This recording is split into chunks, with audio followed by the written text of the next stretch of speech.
e que tudo que nós ouvirmos, tudo que nós falarmos, seja para a glória e louvor do Teu nome. Nós oramos em nome de Jesus. Amém. Amém? Irmãos, eu vou deixar quem eles são, vocês já conhecem, mas a gente vai deixar com que eles se apresentem. E nós vamos explicar um pouquinho da dinâmica, como vai funcionar esse momento. Nós vamos ter 30 minutos, cada um dos preletores vão falar 30 minutos, então 1 hora de palestra, e nesse tempo você vai ter esse momento para anotar suas dúvidas, suas questões, e entregar para a gente, para mim e para a Sandra, que está ali, ó, do lado. Nós estamos com a camiseta da CEPAL, e você pode entregar para a gente e enviar as perguntas. Você tem papel e caneta, escreva em letra legível, por favor, para a gente não ter que decifrar a sua letra, tá bom? E aí a gente vai filtrar essas perguntas. Por quê? Porque vão ter perguntas similares, né? Então a gente faz, às vezes, de duas, uma pergunta, tá bom? A gente quer atender todas. É óbvio que vai ser impossível a gente atender todas as perguntas, mas a gente vai filtrar isso, tá bom? Então você pode enviar as perguntas para mim ou para a Sandra. A Sandra vai estar recolhendo. Só se levantar assim o papelzinho, ela já pega e já traz para a gente, que vai estar aqui na frente, tá bom? Combinado assim? E a gente vai fazendo as perguntas. Então, são 30 minutos de cada um deles e depois 30 minutos de perguntas e respostas. Ok? Amém? Vamos lá? Por favor. Demar, Wesley e Marlene.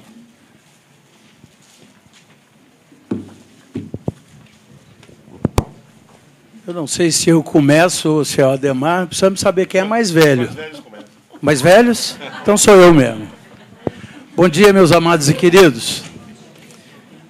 Olha, é uma alegria muito grande estar aqui. Meu nome é Wesley. Essa minha esposa, Marlene, a mulher mais linda do Brasil. E, na verdade, eu estava combinando ali com o Ademar de que a gente veio de um contexto em que, quando eu e Marlene começamos, na época do Milad, não existia absolutamente nada. Não existia louvor, não existia nada na igreja, e tudo era do diabo. Bateria era do diabo, guitarra era do diabo. A bateria era que tinha mais demônio, era a bateria, né? Então, bateria era do diabo, tudo era do diabo, e a gente não sabia o que fazer. E o Milad estava iniciando, então, a sua jornada, né? Para muitos, fomos escândalos, mas para a maioria, nós fomos bênçãos e pessoas que tinham uma visão de abrir picada e abrir um caminho novo para a igreja brasileira. Eu estava combinando com o Ademar de que seria muito bom de que eu passasse para vocês algumas coisas na prática, e o Ademar tratasse um pouco mais da adoração, porque o Ademar é uma pessoa que tem a sua igreja, tem o seu rebanho, e ele está mais acostumado a lidar com a adoração. No meu caso e da Marlene, nós viemos de um contexto completamente diferente. Nós éramos músicos profissionais da noite, eu cantava na noite, Marlene também. E um bom tempo da nossa vida nós tivemos uma experiência drástica, porque víamos de um contexto sem Jesus, né? Parte da Marlene era família da mãe católica não praticante, família do pai todos umbandistas, donos de terreiros de macumba, e eu vim de um contexto católico não praticante também. E quando eu aceito a Cristo, quem me fala de Jesus foi uma pessoa que usava 27 baseados de maconha por dia, cheirava cocaína, injetava na veia, usava LSD, e ela, fazendo tudo isso, começou a ler um livro muito doidão, segundo a cabeça dela, que era um livrão da capa preta. E ela começou pelo livro mais fácil, que é Apocalipse. Não existe um livro melhor do que você estar doidão e começar a ler. Você vai ficar mais doido ainda, né? E o que acontece? Marlene começa a ler, ela já tinha passado pelo budismo, Ramakrishna, Testemunha de Jeová, Meninos de Deus, e foi hippie durante 5 anos. Botou uma Bíblia do lado, 1 quilo de maconha do outro na mochila e saiu de carona por todo esse Brasil. Agora, interessante é que eu, por ser cantor da noite, tinha tentado a minha carreira artística no Rio de Janeiro, participei de alguns festivais da minha cidade e era diretor artístico de um sistema de rádio ligado à Rede Globo de televisão. E ali eu conheci alguns artistas famosos, Ivan Lins, Lucinha Lins, Hermeto Pascoal, Miele, Roberto Benescal e muitos outros. E ao cantar nesse festival, eu tento, então, lançar a minha carreira como artista. E o Ivan Lins, nós já éramos amigos, diz, Wesley, vai para São Paulo e Rio, que eu vou dar uma força para você lá. E lá eu descobri a questão terrível do veio artístico. E ali foi me apresentado um produtor musical que queria nos lançar, ouviu as nossas canções, achou muito bonito, queria nos lançar e falou, cara, eu tenho uma ideia que eu quero te passar, porque eu já fiz isso com muitos artistas e eles estão vendendo milhões de cópias. A ideia que eu tenho para você, para essas músicas, é o seguinte, vamos fazer pacto com demônios. E, ao fazer isso, você vai ver, já você vai vender milhões de cópias, né? Eu, mesmo vindo de um lar avesso ao cristianismo, eu não quis aquilo para mim. Me apresentaram um outro produtor musical que chegou para mim e falei, gostei muito da sua música, você vai arrebentar, mas é o seguinte, para mim te lançar, você vai ter que dormir comigo, eu sou homossexual. Eu falei, cara, não faz isso não, porque eu sou de Goiás, eu sou brabo.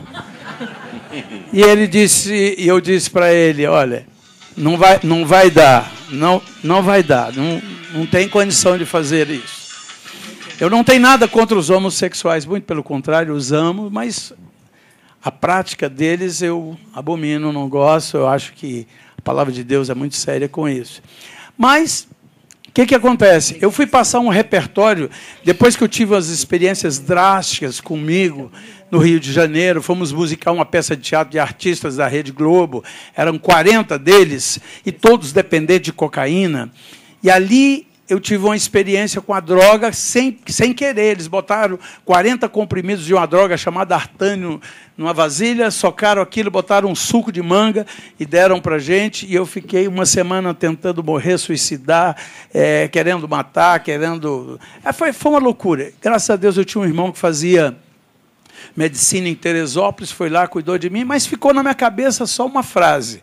The dream is over, ou seja, o sonho acabou.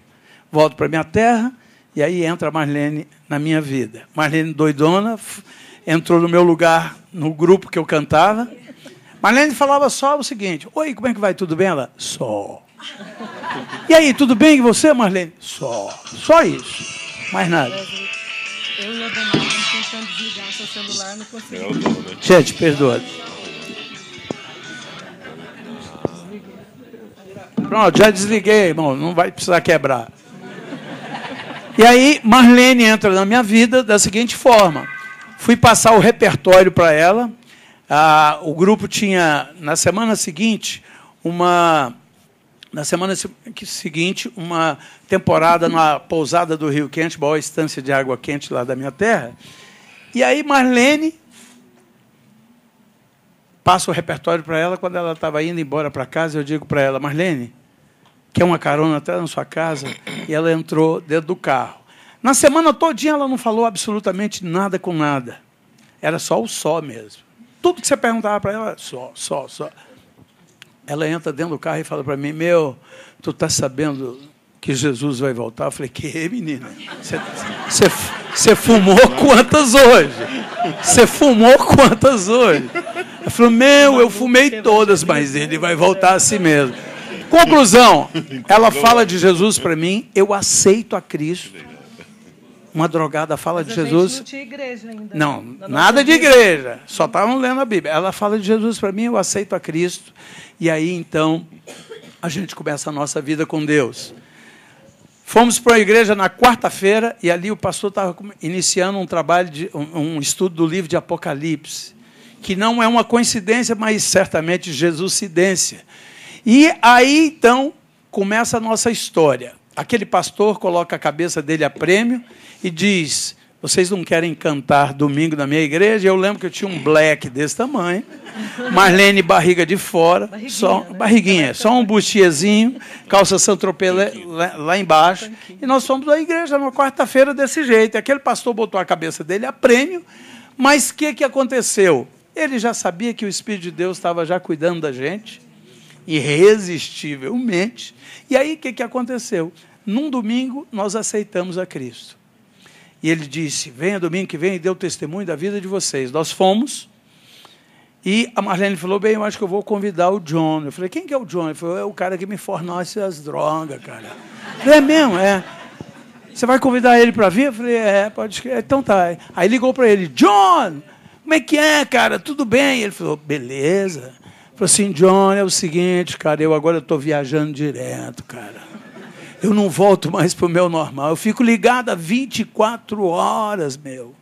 Aí, falou assim: é aquela que eu te dei, a última? Falou: não, meu, você está por fora. Eu estou viajando agora com uma que é muito 10, chama-se Alfa e Ômega. Ele: então eu vou aí para conhecer. E veio domingo, a gente estava dando o testemunho da nossa vida, e aquele cara dá um pulo, cai de joelho no chão e falou: eu quero o Deus do Wesley e da Marlene para a minha vida. E foi a primeira pessoa que nós ganhamos para Cristo. A Marlene fala que ela me ganhou para Cristo, mas não sabe se Deus vai contar, porque ela estava muito doidona, né? Agora, aquele cara se converteu ali, foi para um local chamado Movimentos Jovens Livres, ficou lá 2 anos desintoxicando, saiu, formou-se pastor, implantou mais de 20 igrejas aqui no interior de São Paulo, e hoje ele é missionário em Curitiba. Aí começa a nossa história com a música. A nossa oração foi o seguinte: Senhor, usa-nos naquilo que sabemos fazer. E aí começou a nossa história da música. Começamos a cantar como dupla, Wesley e Marlene, na nossa cidade, Goiânia, terra das duplas, que não canta nada que presta, né? Mas a gente canta, viu, gente? E ali, um dia, Vencedores Passa, e ficou sabendo da nossa conversão. Eu lembro que o Guilherme Kerr fazia parte daquela equipe. E numa praça nós fomos dar o testemunho da nossa vida. Demos o testemunho, e aí na 41ª equipe de Vencedores por Cristo, nós fomos convidados para fazer um trabalho de 42 dias pelo Nordeste. Marlene estava amamentando ainda um dos nossos filhos, que era o Gabriel, e eu lembro que nós fizemos aquela viagem, ela deixou o nosso bebê, o mais velho e o mais novinho com minha mãe, e quando nós chegamos dessa viagem, o menino não conhecia mais a mãe. Olhou assim e falou: quem é a senhora? 42 dias, o menino estava mamando nela ainda. Mas foi uma experiência que marcou muito a minha vida. Tanto é que de lá, daquela viagem, surge o MILAD, que é a sigla de Ministério de Louvor e Adoração. E nessa viagem, e nesse tempo, que foi tudo para a minha vida e para a vida da minha esposa, e de mais de 120 músicos que passaram pelo Ministério do MILAD, nós pudemos viajar por mais de 950 mil quilômetros pelo Brasil inteiro. Conseguimos rachar 3 ônibus no meio, porque as estradas, você ia no mapa, estava escrito assim: Transamazônica, asfaltada, mas era só em espírito, porque, na verdade, era chão batido mesmo, né? E os ônibus não aguentavam, eram aqueles monoblocos, e a gente sempre tinha que estar trocando a carroceria daquilo. Mas foram momentos preciosos. Eu gostaria, assim, muito rapidamente, citar alguns exemplos para vocês. Por exemplo, nós tínhamos um tecladista, e esse tecladista, tocando no MILAD, falou: puxa vida, saiu o DX7, o mais novo teclado do Brasil, aquele pianinho garrafa, viu? Que coisa linda, vou dar um para a minha igreja. Ele comprou um para ele, vou dar um para a minha igreja. E leva aquele teclado, e chega lá e mostra o teclado para a liderança. Falou: olha, trouxe esse teclado para a igreja de presente. E a palavra que ele ouviu foi o seguinte: não vamos querer, não. Nós preferimos ficar com o nosso órgão Hammond. E você pode dar o seu teclado para outra pessoa. Mas ele não se deu por batido. E ele chamou um marceneiro, falou: olha, tira a medida desse órgão Hammond para mim. Aí o cara tirou, faz um igualzinho. O cara fez, ele pegou o DX7 e colocou lá dentro. Chegou e falou: pastor, eu fui lá e troquei o DX7 pelo órgão, um órgão Hammond mais novo e tal. Puxa, que bacana! Toca aí! Cara, mas ainda tem sons maravilhosos, que coisa linda e tal. Isso, pode deixar ele. Então, era assim. O momento que nós pegamos era assim. Por exemplo, fomos cantar numa igreja no interiorzão do Nordeste. Aí chegamos lá, o pastor falou assim: olha, pode entrar tudo, mas a bateria não. Eu falei: pastor, mas vocês rodam aí música dentro da igreja? Tem bateria? Tem, mas a bateria não está aqui. Tá bom, pastor, não tem problema. Eu vou dar uma solução para isso para o senhor. Nós vamos montar toda a nossa aparelhagem aqui no púlpito. E lá fora, debaixo daquele pé de manga, nós vamos montar a bateria lá fora, vamos monitorar a bateria, colocar 2 monitores lá para o baterista, e a gente coloca 2 aqui no palco, a gente toca, ele ouve o que a gente está tocando, e a gente ouve o que ele está tocando lá, porque a gente vai microfonar a bateria aqui, na igreja. O pastor falou: ih, esse negócio não vai dar bom, não. Esse negócio vai ficar bom, o cara tocando lá fora, as pessoas vão chegando e vai encontrar o cara lá fora, vai ficar difícil. Mas aí eu sei que ele reuniu ali com a turma e falou: olha, vai ficar muito chato isso, vamos liberar a bateria e tal. E liberou a bateria. E nós oramos e falamos: gente, vamos fazer um som bem pianinho. Nós não viemos aqui para complicar a situação, nós viemos aqui para abençoar, queremos abençoar a igreja, então vamos fazer isso com tranquilidade. E nós fizemos, e foi uma bênção. Fomos embora para o Nordeste, ficamos mais de 30 dias viajando. Quando voltamos para São Paulo, deu-se que a gente estava passando no mesmo dia naquela localidade. O que tinha lá? Um baterista tocando. Aí a gente parou: vamos lá dar uma olhada. Estava um maior louvor, aquela benção. Então, conclusão, a gente serviu como uma grande influência para a igreja brasileira. No Nordeste, Natal, nós fomos fazer um evangelismo na praça. Na praia, aliás, naquela praia mais famosa de Natal. E aí, a gente tinha uma estratégia da seguinte maneira: sempre começar com uma música instrumental para atrair as pessoas. E aí a gente fazia, né? Asa branca. Aí chegava um, chegava outro, para depois a gente poder, então, fazer, né, o trabalho de evangelismo. E aí, quando a gente estava fazendo isso, lá na orla, lá no começo da orla, me aparece um carro de som do supermercado Paz Mendonça de 15 mil watts de potência, tocando o maior frevo do mundo. E veio para a nossa... na orla, no nosso rumo. E a gente com tudo montadinho, tudo arrumadinho ali, e aquele pessoal veio, chegou bem na frente do nosso palanque, parou o carro de som. E eu falei: meu Deus, mas foi o Senhor mesmo que enviou a gente aqui, não é possível, misericórdia. Aí oramos e pedimos: Senhor, o Senhor é um Deus que sabe o que faz. Usa-nos nessa estratégia agora. E veio na mente: pega um LP do Milad, assina e dá de presente para o cantor. Fizemos isso, subimos, entregamos, e ele aí passou um pouquinho, ele cantou mais 2 musiquinhas lá e falou: olha, pessoal, está aqui embaixo aqui o pessoal do Milad. Eles são de São Paulo. É inglês, né? Eles são de São Paulo e tal, e eles vieram para apresentar aqui, a gente não quer atrapalhar eles de jeito nenhum. E é o seguinte: então vamos cantar só mais 2 aqui, vamos embora. Cantou mais 2, saiu e foi embora. Sabe o que ficou para a gente? 2.500 pessoas drogadas, alcoólatras, pessoas que estavam mamados. E aí começamos a louvar a Deus, começamos a cantar, demos uma palavra, e logo aquela multidão, grande parte daquela multidão, aceita Cristo. Muitos, por favor, me ajuda, eu estou na droga, eu estou assim, me ajuda e tal. Outro trabalho que marcou muito a nossa vida foi em 1986, nós fomos no garimpo de Serra Pelada fazer a primeira cruzada evangelística naquele lugar. 180 mil garimpeiros, num buraco de 180 mil metros, 180 metros, formigueiro humano. Nós fomos montar a nossa aparelhagem. Tinha 40 mil deles assistindo a gente montar a aparelhagem na praça da cidade. Porque havia o garimpo, mas havia uma cidadela em volta do garimpo, onde todo mundo morava, aquele negócio todo.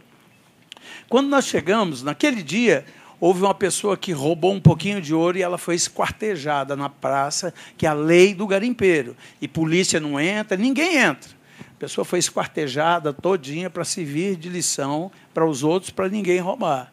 A gente chegou nesse contexto. E aí, o que aconteceu? Montamos a aparelhagem e a gente mandou antes um rapaz, que era filho de um pastor, e ele chegou lá, comprou um espaço de 2x2 para ser um garimpeiro junto com outros, para promover aquela cruzada evangelística. E a gente tinha um apoio aqui da Igreja Batista do Murumbi, Igreja Batista da Borda do Campo, que estava orando por isso. E nós convidamos um pastor que tinha sido garimpeiro, ele era um pastor baiano, ficou 15 anos no meio dos índios, o primeiro filhinho dele foi comido pelos índios. E esse cara tinha uma experiência marcante com Deus. E ele pregou sobre família. Eu lembro muito bem que ele pregou sobre família.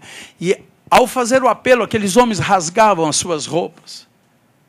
Porque, há já 5 anos, eles haviam abandonado as suas esposas e já não conseguia mais ter contato com a sua família. Vendeu casa, fazenda, tudo para aventurar no espaço de 2x2, à procura do vil metal. E nós fomos lá falar para aqueles homens que Jesus é mais precioso que o ouro.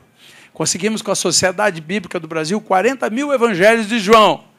E quando foi feito o apelo, alguém que quer aceitar Jesus, gente, foi uma multidão tão grande que a gente teve que mandar para o campo de aviação que ficava assim do lado.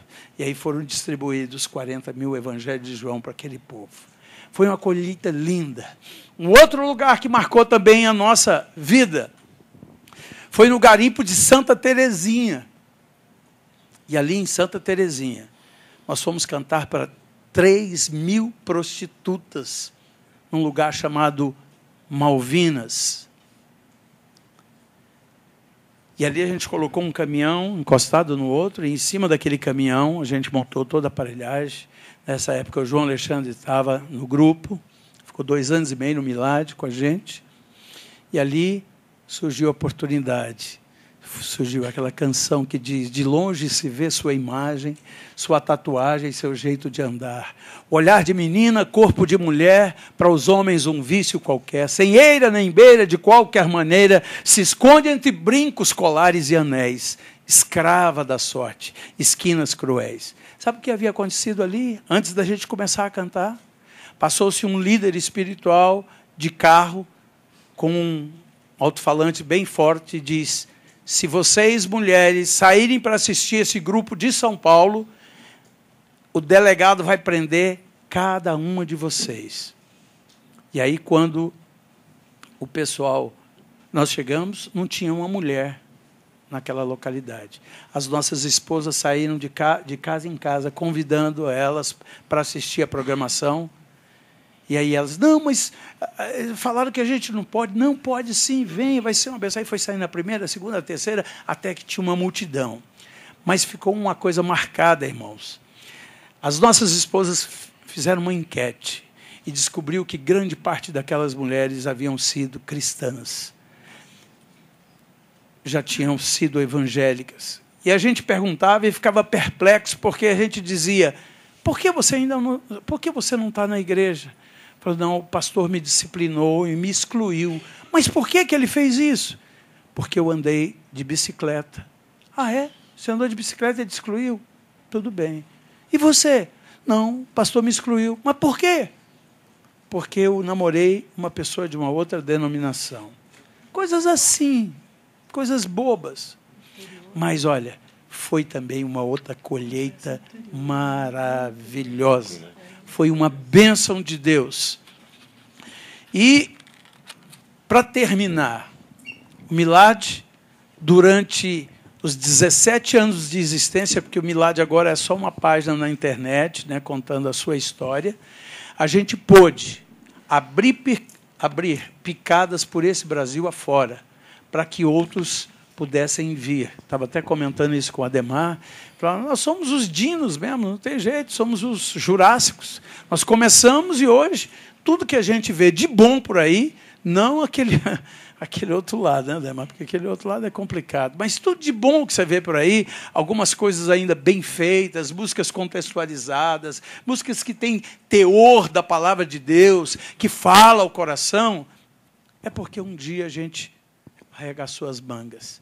E, irresistivelmente, a gente procurou ser usado pelo Espírito Santo do Senhor a todo o tempo. E, para mim, foi uma bênção muito grande, queridos. Toda a minha família, eu estou completando agora 33 anos de ministério. E desde que... Hã? E 33 de casamento com essa mulher linda aqui. E, nesses 33 anos, o que eu pude aprender nesse tempo todo, não tem dinheiro que pague. A experiência que eu tive com Deus, nesse momento, foram algo assim maravilhoso. E a gente abriu picada para que outros viessem. Hoje a gente tem visto tantas coisas maravilhosas acontecendo, né? Eu lembro uma vez que nós fomos fazer um trabalho em uma igreja. Isso aqui é só para vocês rirem, viu? Mas não pega isso como um feedback, não. Mas vamos fazer um trabalho, viu, Ademar, numa igreja. Chegamos, o pastor chegou e falou assim, meu filho, deixa eu dar uma olhada nesse LP de vocês aí, porque eu não conheço vocês, eu quero saber o que vocês podem ou não cantar. Tá bom, pastor. Entregamos o LP para ele. Ele levou para casa e voltou e falou assim, essa aqui não. Era um frevo.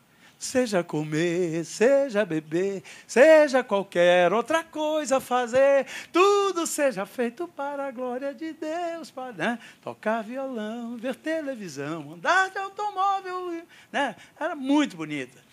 E aí, essa não. Tinha Virada Radical, que era uma música que a gente queria alcançar os drogados. Né? Tudo se inicia de maneira displicente, sigo na rotina de uma vida dependente, coisas para queimar, lances para cheirar, o mundo colorido, mil mutretas para inventar. Né? E aí, essa aqui, de forma nenhuma, tá bom. Aí fizemos a mesma coisa, gente. Vamos orar. Nós não viemos aqui para escandalizar, oramos e fizemos trabalho e foi uma benção. Nelson ministrando louvor, foi aquele negócio assim, a igreja ficou, sabe, pisando assim alto. Foi algo maravilhoso. E o pastor chegou. Meus irmãos, se eu soubesse que ia ser uma bênção assim, eu tinha deixado vocês cantar tudo. Eu falei, oh, obrigado, pastor. Mas aí ele falou assim, presbítero fulano de tal, desce com esses irmãos lá no porão e ora com eles, porque eles vivem de oferta. Eles cantam aqui, entra dentro do ônibus, viaja aí 800, 900 quilômetros a noite inteira, vê quanto nós temos que dar de oferta para eles, porque aí eles pagam combustível, alimentação, tudo com esse dinheiro. Aí o presbítero desceu, nós fomos lá para baixo, pegamos todo mundo assim na mão, viu, Ademar? Fizemos aquela rodinha para orar. Ele falou assim, vamos orar, irmãos? Vamos. Baixem suas cabeças. Aí nós baixamos a cabeça, todo mundo. Ele tirou um cigarro do bolso assim, botou na boca, acendeu e... Nosso Deus e Pai, nós te louvamos, nós te adoramos, nós bendizemos o teu santo nome. E aí deu outra tragada aí. Ó Deus bendito, muito obrigado por esse grupo musical. Aí eu lembro que o reverendo Cid Caldas era o nosso tecladista, ele estava da Catedral Presbiteriana, ele estava do meu lado, assim, ele olhou e sentiu aquele cheirão de cigarro, né? Cutucou em mim assim e falou assim, Quando eu acordei, que eu olhei assim, o cara... Oh, Deus, eu... Não aguentei, gente. Comecei a rir. Mas era assim.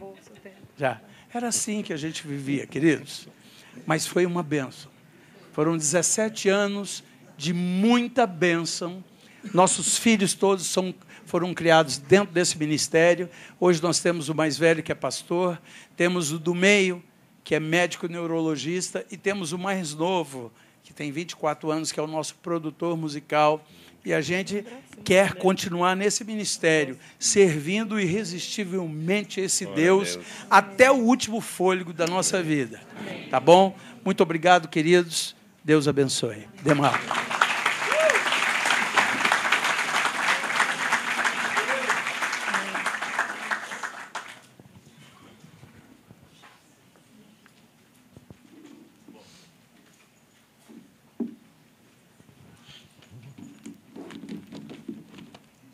Temos CDs lá no stand do Milagre também, viu? O stand da Rádio Transmundial. Não, o stand da Rádio Transmundial. Da Rádio Transmundial, desculpa. Milagre não existe mais. Só no coração. Eu vou começar falando dos CDs. Bom dia a todos. O nosso material está aqui no stand da Editora Fôlego. É o último stand, lado esquerdo, quando você sai do salão. E o primeiro, lado direito. Então, acho que Deus tem um plano na nossa parceria aqui. Esse aqui é o Comunhão Adoração 6, gravado em 2007, e junto com o DVD, e junto com o instrumental, e junto com o Blu-ray, forma o kit, 4 peças. Em 2007, nós celebrávamos 30 anos do ministério que o Senhor tem nos dado na área de música e louvor. E aqui estão as músicas mais, assim, que escreveram a nossa história, né? Minha, da minha família, né? Ele é Exaltado, que eu tenho cantado aqui, Alma de Guerra, Nó General, A Vitória. Já que é para contar a história, eu vou contar a história também. A música A Vitória. A Vitória é...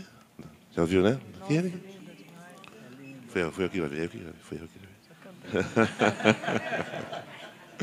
Vou contar a história dessa música. Ano de 1984, final do ano, a Rede Globo anunciava a primeira edição do Rock in Rio. E na divulgação aparecia a imagem daquele grupo AC/DC, com aquele dragão postado lá no palco. E é claro, a gente que é cristão sabe que o que é que simboliza o dragão, né? E eu vendo aquela cena, eu me indignava, como ouvíamos hoje a palavra do Bill Hybels. Eu ficava indignado, falei, não é possível, Jesus é que deve ser adorado, esse dragão, esse diabo, esse demônio. E aí eu fui resolver isso, descarregar a minha indignação na oração. Ajoelhei e comecei a orar, Senhor, isso não aceito, porque a tua palavra diz, e fiquei orando, e Deus me deu uma música. Essa música, A Vitória. E eu saí cantando a vitória daquele contemplar ao Cordeiro, Cristo, o leão da tribo que foi morto, mas com o seu sangue pôde então comprar homens que sobre a terra vão reinar, e por aí foi. E comecei a orar contra o Rock in Rio. Senhor, amaldiçoa esse evento, está amarrado, está desamarrado, mandei uma geral, né? Mandei uma. Aí eu estou lá em Manaus, ano de 1982, dando esse testemunho que estou dando aqui. Quando eu terminei, veio vir uma moça assim, na minha direção, uma morena, muito bonita, e veio, se colocou diante de mim, em lágrimas, e disse, pastor, eu era uma das pessoas que estava lá naquele lugar, e eu fui salva por Jesus. Amém. Porque eu não sabia que tinham pessoas orando, e eu estava naquele lugar, mas eu estava frustrada, e eu tive um encontro com Jesus naquele lugar. Então, todo esse registro, ele conta um pouco da nossa história e da nossa história junto com a igreja, o corpo de Cristo e dentro da nossa nação brasileira que tanto amamos. Né? A vitória, grande é o Senhor, antes eu te conhecia, pela fé no Filho de Deus, o nome de Jesus, amigo de Deus, né? Não existe nada melhor. E louvemos ao Senhor, Hosana, o leão da tribo de Judá, nosso comandante, e eu sou grato por tudo que tem. Então, todo esse material está aí na nossa livraria, aí, na Fôlego, junto com esses 2 livros, Adoração e Estilo de Vida. E eu falo aqui, no final, sobre 10 princípios da Palavra de Deus que identificam um adorador, um verdadeiro adorador. O que é que um verdadeiro adorador demonstra na sua vida? Então, são 10 passagens da Bíblia que traçam o perfil de um verdadeiro adorador. E eu acho que esse é um material de extrema necessidade, porque hoje, o que eu sinto, você sabe disso tanto quanto eu, é que falta ensino nessa área, nas igrejas. Sou pastor também, sou pastor auxiliar da Igreja Comunidade da Graça aqui em São Paulo, pastor Carlos Alberto. E sou um dos fundadores, né? Nossa igreja completou 33 anos aí esse mês. E Deus nos incumbiu dessa missão, da área de música e louvor. Eu tenho organizado um seminário que é o Reciclando a Visão. E nesse seminário eu fui escrevendo esses livros. E amanhã vai ter o lançamento do 4º livro, que é o que a igreja deve cantar, é uma interrogação. Que é isso que vocês têm me ouvido falar aí, de uma forma assim rapidinha, né? Do que o pessoal está compondo e está cantando, como a música do sujeito lá, que a letra diz: se o diabo disse que você não consegue, finja que você não ouviu e confessa a vitória, né? Só Jesus, né? Como diz um amigo meu, Deus tem cada filho, né? Mas... Então, eu nunca que vou cantar um treco desse, jamais. Eu prefiro a morte. Mas... Então, eu procuro trazer instrução bíblica sobre isso, porque não tem ensino sobre isso. Nossas igrejas não têm uma classe sobre louvor e adoração. Precisa ter. Precisa ter, né? Urgente. Né, pastora? Então, a gente tem que... Como não tem muita gente fazendo isso, eu resolvi fazer. Resolvi escrever para ter um registro. Então, esse aqui é o poder da música a serviço da adoração. Só para você ter uma ideia do conteúdo, vou dar uma lidinha aqui, rapidinho. O que eu estou falando? Capítulo 1, a música no projeto divino. Cura através da música. O que é musicoterapia? O poder da música. Musicoterapia na Bíblia. Tudo isso tem. A arte de compor. Falo sobre composição musical. Fonte de inspiração. Transpiração. Coerência bíblica. E Jesus, o tema dos temas. Que o pessoal não compõe sobre Jesus mais. Não sei por quê. Fala de borboleta, de passarinho, de astronave. Né? E Jesus decolando não sei de onde. Uns caras assim. Tem que ter consistência e coerência bíblica. Chamado para a excelência. Novo nascimento. Separados para Deus. Cantando o que vive e vivendo o que canta. Porque senão é sino que tine. Habitando no conselho de Deus. Nosso primeiro ministério é diante do Senhor. Todos nós sabemos disso. Quem não tem ministério diante dele, não tem ministério público. Pode ter discurso, pode ter teoria, pode ter técnica, pode ter uma porção de coisas. Um coração de servo, que é o coração de um verdadeiro adorador. Trabalhando em unidade. Reciclando-se com a palavra. Ministério da palavra. A ministração do louvor no culto. Eu vou falar um pouco sobre isso hoje, rapidinho. Eu falo aqui sobre o valor do culto, falo sobre inspiração, comunicação e comunhão. Então, são alguns dos tópicos que você vai encontrar no livro O Poder da Música a Serviço da Adoração. Sou pastor na Comunidade da Graça, em São Paulo, um dos pastores ali ao lado do pastor Carlos Alberto Bezerra, pastor auxiliar, e ali eu me casei. Esse ano completamos 31 anos de casado. Costumo dizer que minha esposa é uma heroína, que para suportar um sujeito como eu tem que ser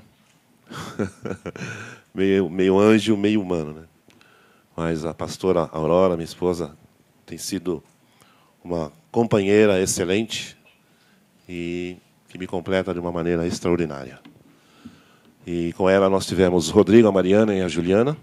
O Rodrigo é o nosso mais velho, 27 anos, casado com a Sara. A Sara é uma finlandesa, né? Exemplo da Débora, filha do pastor, esqueci seu nome, querido. Francisco. Está namorando com um finlandês também. Os finlandeses são espertinhos, né? Gosto de um brasileiro. E eles vão ser pais agora, no final desse mês, né? O Rodrigo e a Sara vão ganhar um nenê. Uma menina que já tem um nome, Bela Luiz, é o nome dela. E depois tem a Mariana, a minha do meio, que está solteira ainda, que, junto com o Rodrigo, são ministros de louvor, são músicos, são compositores. E eles produziram o meu último CD, né, como estava falando aí, chama-se Uma História de Amor. E a Juliana, que é a mais jovem, casou-se agora há 15 dias. Ela é professora num colégio judeu aqui em São Paulo, lá em São Paulo. E nós estamos aí, trabalhando e caminhando diante do Senhor e tentando realizar a obra que nos foi, a missão que nos foi confiada. E pensando nesse tema, tenho mais ou menos uns 25 trabalhos gravados, né? Mas pensando nesse tema, né, uma igreja irresistível, um louvor irresistível, eu pensei em algumas ideias aqui para comentar com você. Para a gente ter essa experiência, para a gente chegar a esse nível de sermos uma igreja irresistível, com um louvor irresistível, nós temos que fazer uma opção. Uma opção entre o formato, entre o modelo, uma opção entre o modelo, formato, comparado à dinâmica. Eu preciso decidir dentro de mim o que eu quero ser. Uma igreja que tem uma estética, que tem um formato, que tem um modelo para quem enxergou ali, que viu que aquele funcionou, então eu adoto aquele modelo para a minha igreja, para o meu rebanho, para a minha célula. Ou se eu quero ser uma igreja que flui baseada numa dinâmica do Espírito Santo de Deus. Essa é a escolha que nós temos que fazer. Porque é isso que hoje acontece no nosso meio.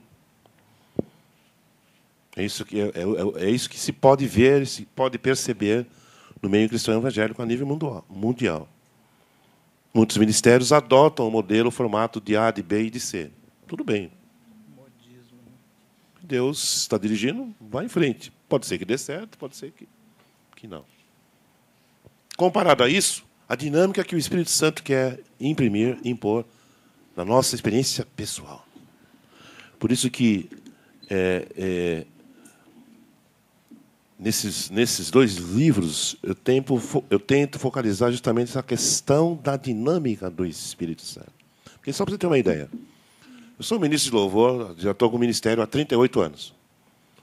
Então imagine o que vocês me viram fazer hoje de manhã e ontem à noite, eu faço há quase 40 anos. Imagine se isso fosse uma coisa monótona, porque ela é repetitiva, é previsível, não tem novidade no que eu faço, no que nós fazemos. Não tem. Vou pegar o violão, vamos fazer uma oração, vamos cantar uns 2 cânticos, nos abraçamos, celebramos, nos alegramos do Senhor, depois aí vem o momento da palavra e por aí vai. Então, se eu não tivesse como é que eu diria?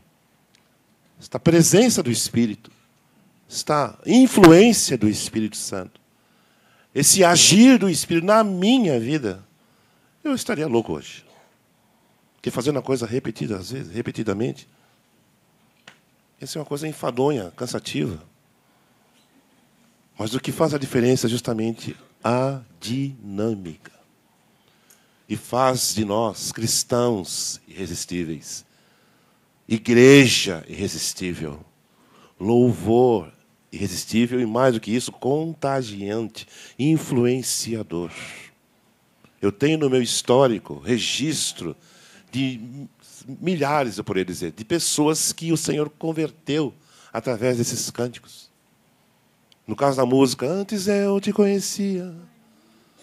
Tenho registro de 3 irmãos nossos que são pastores hoje. Foram convertidos pelo Senhor através dessa música. Convertidos pelo Senhor, não pela música. Música não converte, Deus converte. Deus usou a música para tratar no coração deles. Tocar no coração deles. Mas antes de tocar no deles, tocou no meu. Porque essa música nasceu no momento de dor, baseada em Jó, que perdeu tudo que tinha, perdeu. E Deus estava desenvolvendo uma dinâmica no meu coração, através do sofrimento, quando eu perdi a Raquel, minha primeira filha. Eu e minha esposa perdemos nossa primeira bebê. Foi aí que nasceu essa música. Que Deus me lembrou de Jó, que perdeu os filhos, perdeu a saúde, só não perdeu aquela mulherzinha abençoada que ele tinha.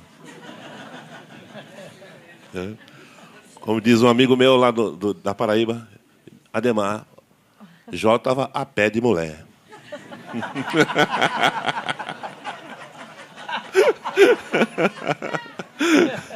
Jó estava a pé de mulher, né?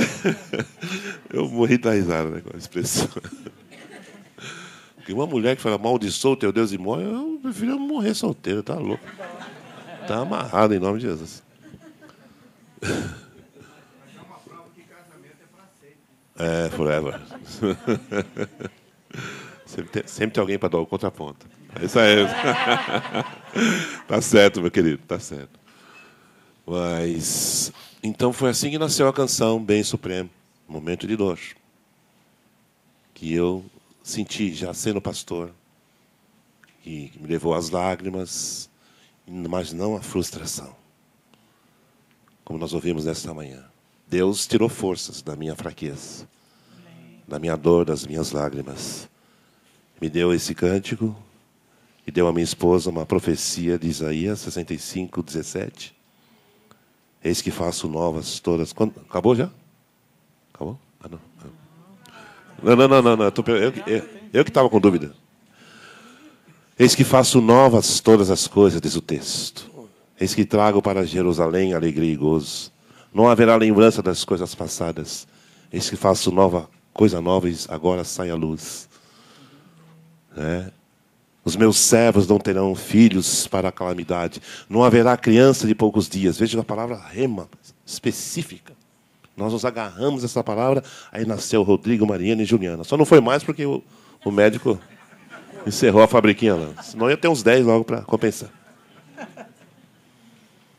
E eles são filhos de consolação, filhos de profecia, filhos que foram consagrados desde o ventre e que eles têm destino e identidade ministerial e cristã hoje. Rodrigo trabalha Diante do Trono, contratado pela Ana Paula, de quem ele se tornou amigo quando ela foi à Finlândia, e ele deu todo apoio e suporte ao ministério Diante do Trono. E ele está trabalhando na área de produção, de eventos e de promoção, que é o estágio da faculdade dele, que ele está cumprindo aqui no Brasil, depois ele volta para a Finlândia. E a minha neta vai nascer em Minas. Eu queria que ela nascesse em São Paulo, que ela fosse corintiana, mas não vai dar certo. Deus sabe o que faz, né? Tem uma pessoa que disse assim para mim, pastor Ademar, nem todo mundo é perfeito mesmo. Aquela pessoa que era corintiana, né? Eu falei, é verdade, querido, eu devolvo a frase.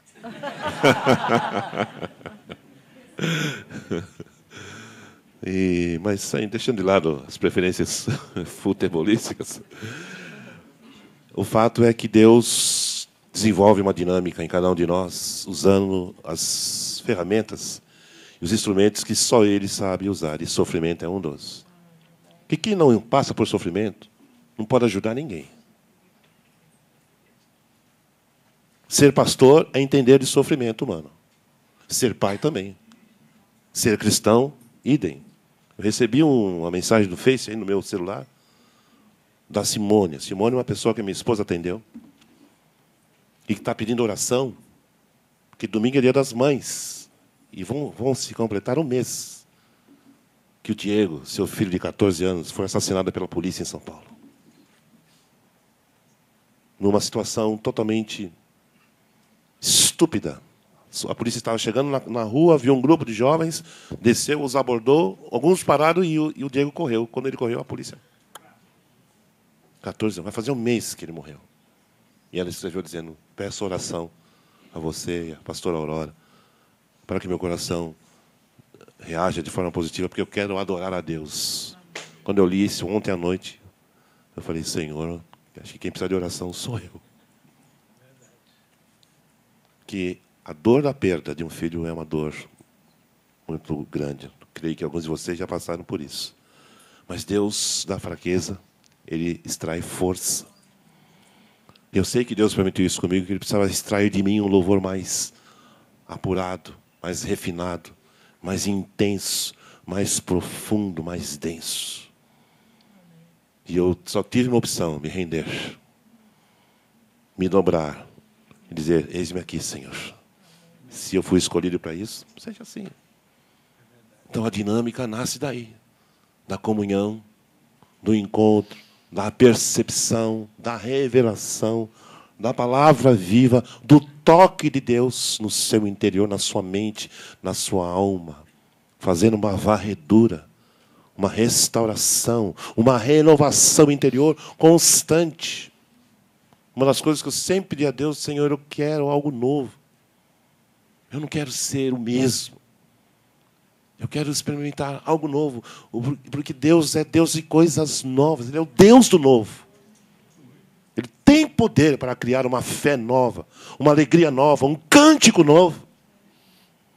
Eu tenho no meu iPhone uns 20 temas novos que Deus trouxe ao meu coração. De repente estou ali andando de casa, estou respondendo e-mail, trabalhando no meu escritório, aí vem uma melodia, um tema. E como eu não sou um computador, eu uso o recurso que eu tenho. E fico cantarolando. Tem uns 20 lá. Para agora eu começar a desenvolver músicas novas. Por que isso acontece? Porque você e eu bebemos de uma fonte que jorra água viva. Amém. Que jorra vida nova, esperança nova. Apesar das lutas, dos dissabores, das decepções, até mesmo no ministério com pessoas. Deus é o Deus do novo.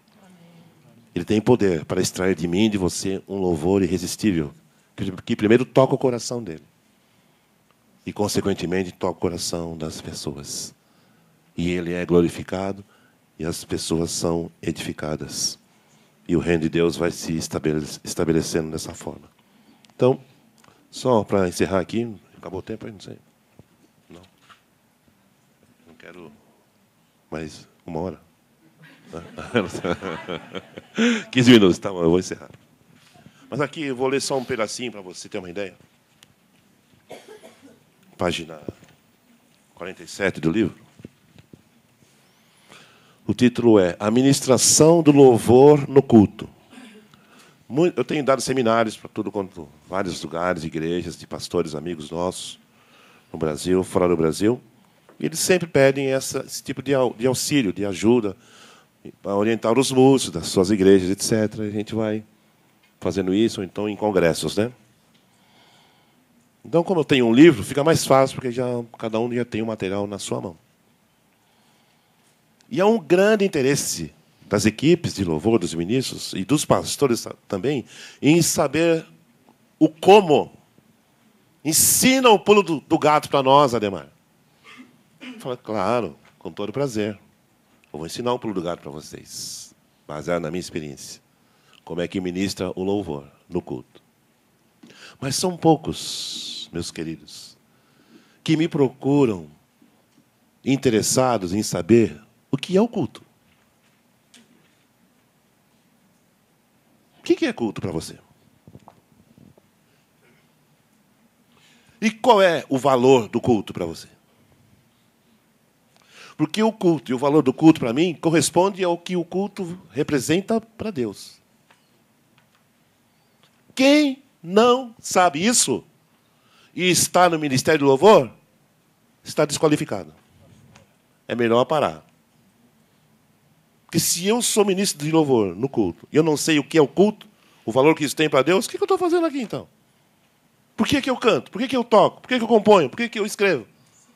Ah, porque eu tenho dom, porque eu tenho talento. Não, não é porque tem dom, tem talento. Primeiramente, há uma outra questão a ser considerada. E a resposta, pela Bíblia, eu sempre gosto das respostas bíblicas. 1 Pedro 2,5, está aqui no livro. Na versão corrigida, Pedro diz assim: vós, como pedras vivas, sois edificados casa espiritual, sacerdócio santo, a fim de oferecer de sacrifícios espirituais agradáveis a Deus por meio de... Gente, esse texto tem tanta mensagem. Eu ficaria 1 hora falando desse texto. Primeiro que ele fala da nossa identidade. Vós sois. Quem eu sou? Eu sou pedra viva. Eu sou casa espiritual. Eu sou sacerdócio santo. É nossa identidade. Depois ele fala do fazer, a fim de oferecer-lhes. Então são 3 palavras que definem quem nós somos e uma que define o que faremos. E aí que nós embolamos no meio do campo, que a gente está preocupado com o fazer sem saber quem somos, se é que somos.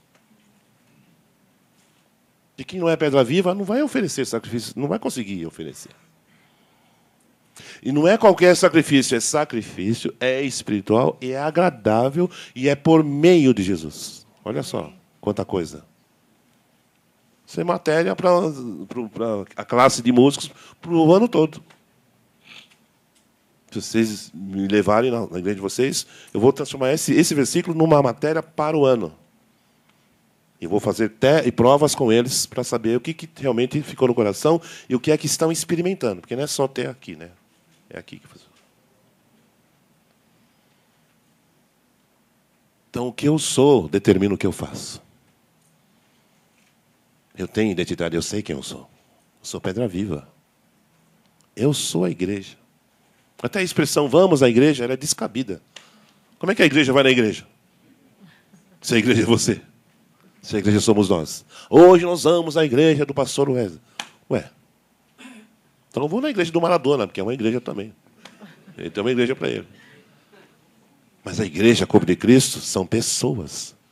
Jesus morreu por pessoas, não por alvenaria, nem por construções. Morreu por pessoas. Eu edificarei a minha igreja, disse ele. 5 minutos. Amém? Então, o que é o culto? Vou falar rapidinho aqui. Na página 48, eu digo assim, o momento do culto, 1, 2, 3, 4, é o 5º parágrafo. O momento do culto é o momento da grande celebração ao Senhor. Então, a Bíblia define que culto é celebração. E é ao Senhor. Quando a gente chama assim, culto dos milagres, culto da libertação, isso não é culto. Porque culto é para o Senhor. Ou você vai cultuar milagres? Você vai prestar culto à libertação? Não, Ademar, é só uma nomenclatura, eu sei que é só que a cabeça do povo não absorve isso, não consegue fazer a distinção das coisas. Culto é para Deus, meus queridos. Ah, mas e o que eu faço então com a libertação, que eu estou na campanha já há 40 semanas? Reunião de libertação. Reunião de cura, reunião de vitória, reunião. Porque culto é outra coisa. Culto, o homem sai de cena. O Senhor é a audiência. Amém. Eu sei que é difícil isso para nós. Esse exercício é difícil, mas agora eu já tenho toda programada a minha igreja. Se bem que esse negócio acabou com a minha fé. Não, mas Deus tem misericórdia. Fica tranquilo. Deus perdoa, Deus perdoa.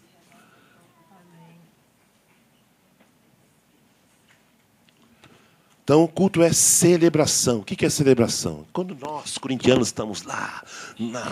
Desculpa. Escapou. Quando nós, seleção brasileira, estamos na arquibancada celebrando a nossa vitória. O Brasil ganhou. Somos campeões. Então, o que nós vamos fazer? Nós vamos fazer festa. Celebração é festa. Culto de ceia, celebração da morte e ressurreição de Jesus. Uma vez eu estava num culto de ceia e a pregação do querido foi como ser um conquistador. Eu queria matar ele. Mas Deus não deixou. Culto de ceia não é para falar de conquista. Culto de ceia é para falar de morte e ressurreição. do sangue de Jesus, da nossa justificação, da nossa redenção, remissão dos nossos pecados. Que o povo não sabe isso, tudo ignorante. Porque nós pastores não ensinamos. O que é justificação? O que é redenção? O que é remissão? Pergunta para o povo. Ninguém sabe, porque a gente não ensina. Com de ceia vamos celebrar que somos conquistadores. Conquistar o quê? Então, são 4 pilares do culto. Primeiro, celebração. Segundo, celebramos a morte e a ressurreição do Senhor. Jesus está vivo. Celebramos a nova vida que temos em Cristo. Se alguém está em Cristo, nova criatura é. Terceiro lugar, celebramos a nossa comunhão no Espírito. Somos o corpo de Cristo. Eu e você somos um. É maravilhoso isso. E em quinto lugar, celebramos em quarto, celebramos as bênçãos que todos os dias Deus derrama sobre nossas vidas. Efésios 1:3. O qual nos abençoou com toda a sorte de bênçãos espirituais. Ele faz com que o sol nasça sobre bons e maus, sobre justos e injustos. Então, eu estou falando do valor do culto para Deus. Deus espera isso de mim no culto. Que eu vou lá para celebrar Jesus ressuscitou. Nós temos poucos cânticos de ressurreição, porque não é valor para nós. A gente quer falar de vitória, de bênção, de promessa. Jesus ressuscitou. Vive para sempre. Segunda coisa, celebrar a nova vida. Somos uma nova criatura. As coisas velhas já passaram. Tudo se fez novo e continuará se fazendo novo. Terceiro lugar, a nossa comunhão. Eu e você somos uma família. Somos membros uns dos outros. Você me completa, eu completo você. Você me edifica, eu edifico você. Você me consola, eu consolo você. Igreja para mim é isso. Culto é isto. E em quarto lugar, as bênçãos. Você e eu somos pessoas abençoadas. Seu lar é abençoado. Sua família é abençoada. O ministério de Deus na sua vida é abençoado. Tudo é abençoado. É questão de ótica. Por qual ângulo estamos enxergando. O ângulo correto é esse aqui. Ó. Temos defeitos, temos limitações? Temos. Mas temos um Deus aperfeiçoador. Filipenses 1:6. Ele começou em vós uma boa obra, ele vai completar até o dia de Cristo Jesus. Amém? Acabei. Não queria, mas acabei.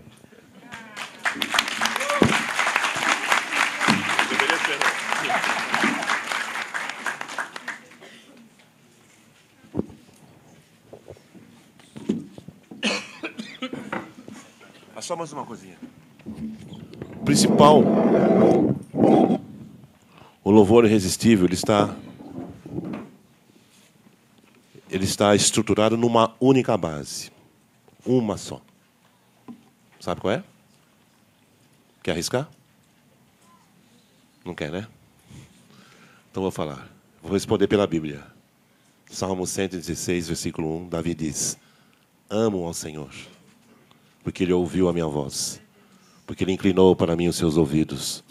Invocá-lo-ei enquanto eu viver. E Salmo 18:1 também. Eu te amo, Senhor, força minha.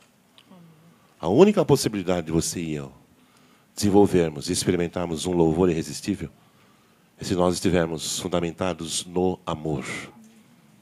Não existe louvor sem amor. Não existe cristianismo sem amor. Não existe igreja sem amor. E a nossa principal marca é o amor, não é o louvor. Nisso conhecerão que sois meus discípulos se tiverdes amor uns com os outros. Quem não ama o seu irmão permanece na morte, disse o apóstolo João. Então, o amor é a base de tudo. É a essência da vida, é o fundamento do universo e é a pedra fundamental do cristianismo. Amém.